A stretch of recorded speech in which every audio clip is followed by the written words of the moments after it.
नमस्कार मित्रांनो, मी शेळके वकील. माझ्या शेळके वकील चॅनलमध्ये तुमचं सहर्ष स्वागत आहे.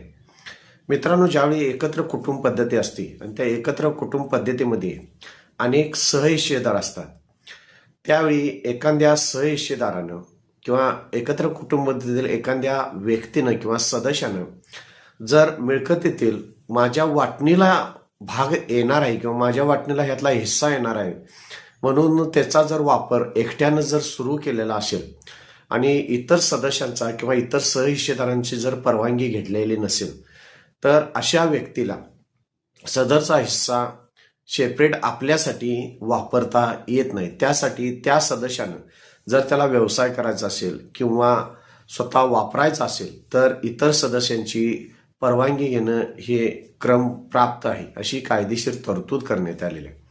जर मित्रांनो माझ्या चॅनलला सबस्क्राईब केले नसेल तर सबस्क्राईब करा, लाईक करा, शेअर करा. धन्यवाद.